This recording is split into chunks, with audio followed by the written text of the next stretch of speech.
week's Harmonic Pulse, and thank you for being here. As a guide and mentor for others, I'm also reclaiming my power and presence, and so these reflections are a part of reclaiming my voice. And so it can feel a little vulnerable and messy at times, but each time that we speak our truth with love, we open of our field for greater possibility and for stepping into our true potential. So thank you for walking this path with me. So today's theme is defensiveness. And, it's a deeply human and often unconscious pattern that many of us carry from childhood into adulthood. And yet, defensiveness is one of the greatest blocks to growth, to connection, and to healing, both personally and in the collective. And when we defend, we just stop listening, we shut down and we blame and we just stop evolving, really. And recently, I've been reflecting on how defensiveness shows up, not just in others, but also in me. As I say, I'm a guide for others, but I'm also walking the path with you. So I'll just share a couple of incidents that happened recently. So recently I was riding my bike along a towpath, which I do most weekends when the weather's good. And I startled a man who was getting off his canal boat. And he turned and he joked at me and said, "Oh, you nearly run me over." But, what did I do? I immediately jumped in and I was like, "No, no, I saw you." And then as I cycled off, I realized, I was like, "Oh, I could have just smiled and said, 'Next time, I'll get you next time.'" And just, soften that moment and made that connection with him. But, my instant reaction was to be in that defense mode. And it was kind of automatic. And perhaps it was because I didn't want to be misunderstood. Um, and then there's another incident.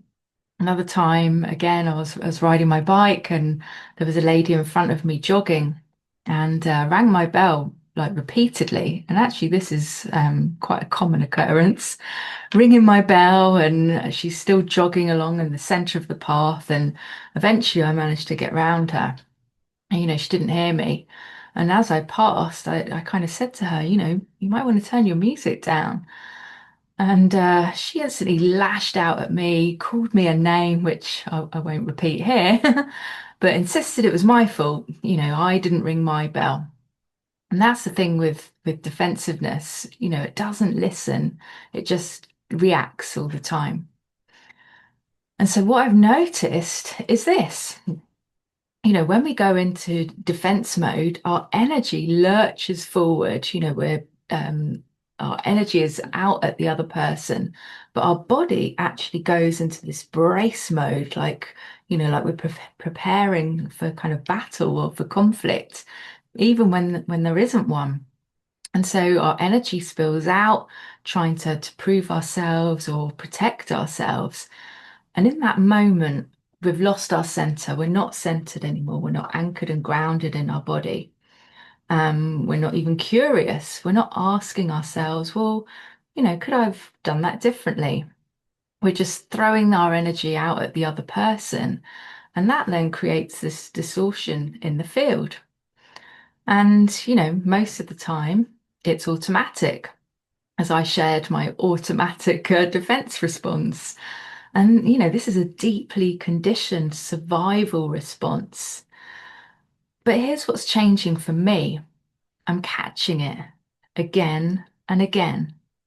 And every time I do, something inside softens. The body just starts to settle, the energy recenters. And that's the path from defense to presence. We're shifting from reaction, automatic reaction, to conscious response. And then that, means we're moving from that fragmentation into our wholeness. And so the resonance note for this week, I want you to just, pay attention if defensiveness arises in you, whether it's, towards another person or just within yourself. And do it frequently, as often as you can. This is where we catch ourselves and this is where we shift our reality. So I want you to just pause when you notice that there's some kind of defensiveness arising in you. And then ask yourself, well, what is it I'm protecting? What am I trying to protect here? And then where did I learn that? Where did that come from? Um, and then you can ask, well, what would it feel like to respond from my center instead? Because when we pause and just take a step back and breathe and stay in the body, that's when we can respond with maybe just a few words of, but there's speaking our truth. We might even find some humor in that moment, as I shared earlier, that I kind of wish I had at the time.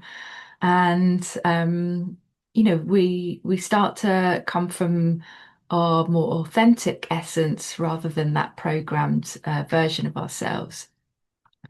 Yeah, so the more we catch it, the more whole, the more calm, clear, and confident we can become.